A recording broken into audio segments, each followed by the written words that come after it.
This is my first run at staining the body. Just the top and then the back and everything was already sanded to 320. I've just gone around with 400 and just tried to take off all these edges. This is the bit that snapped off in transport. I'm probably going to sand that with a Dremel just to get that bit smooth. And I'm going to tape the rest of the body so we don't get any bleed out. Here's the after video after hitting it with the Dremel.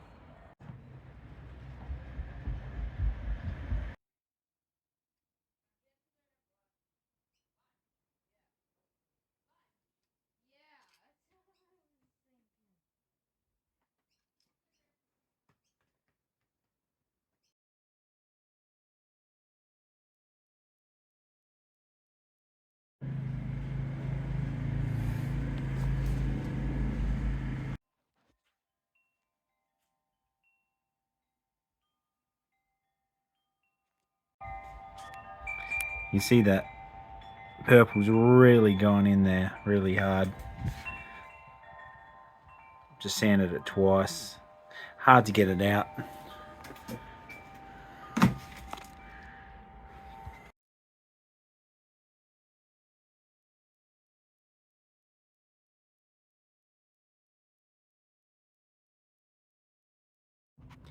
This is after hitting it with 240 pretty hard. The 300 grit doesn't really take much off. It's just like a polishing thing. As you can see the move of the rays. The black has definitely got straight in there. Now I'm going to do just a little bit of 180 just to see if I can grab a bit more colour out, because this 240 is just not pulling anything out. Time for the tape to come off.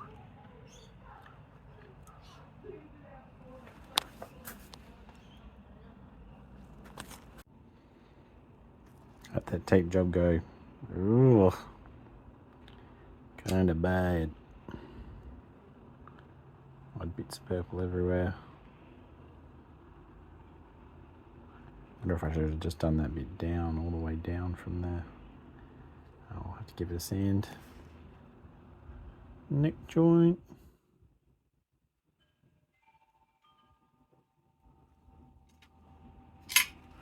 The strangest thing of all is these like mold marks in the black limber.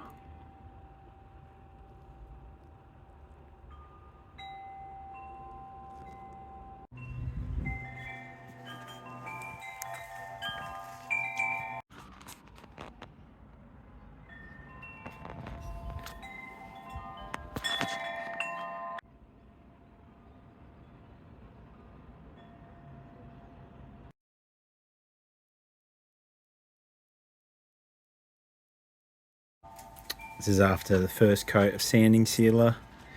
I've left things to dry. Haven't put the sanding sealer on the buttons yet, but that's how they're going.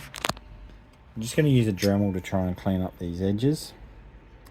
And if I can't clean them up, I've got like a live edge on the headstock cap. I might just do that here as well. So see how I go with the Dremel.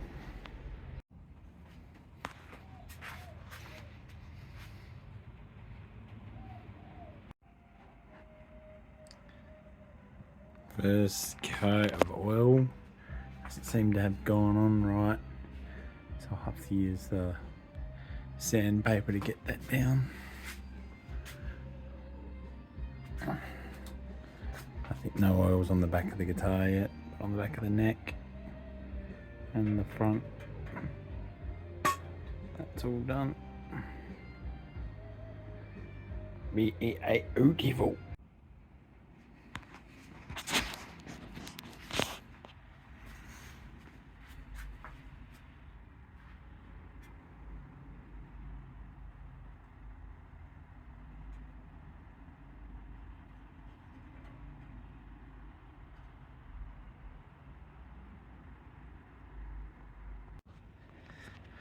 After first coat on the back, and this is the second or third coat.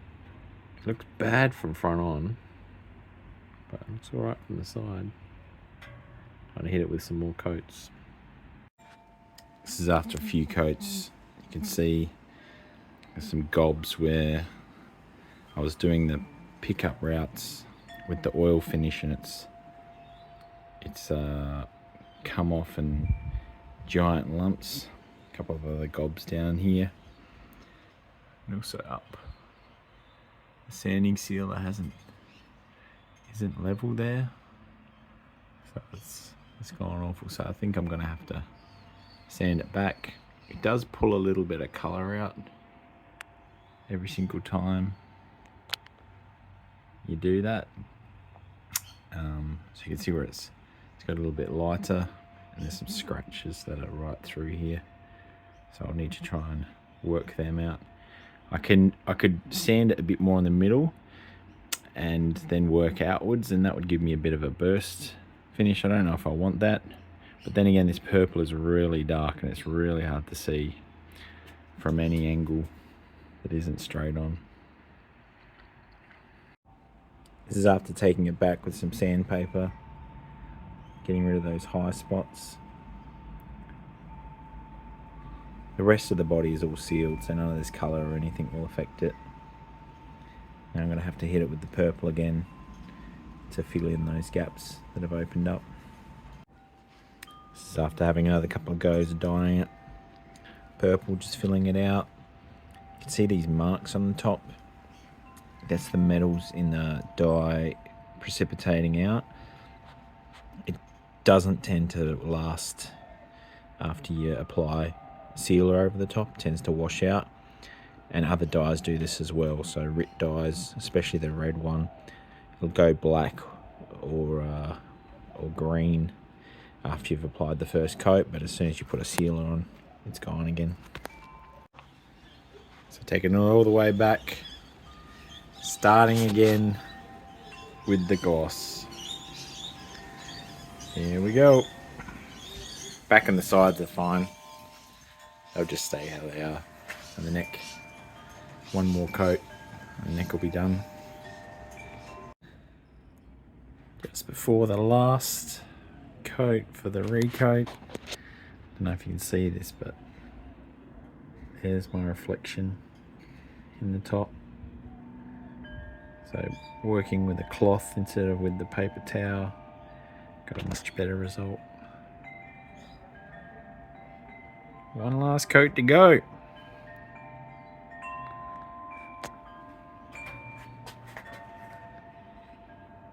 Very glossy on the back.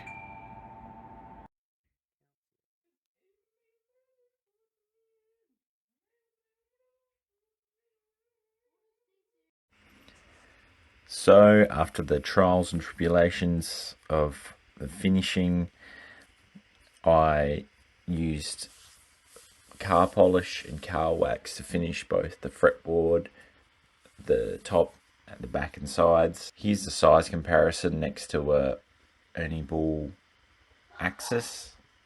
So you can see without the headstock and despite being a longer scale, the guitar comes in both shorter and less wide than a traditional guitar. Here's a shot of the backs.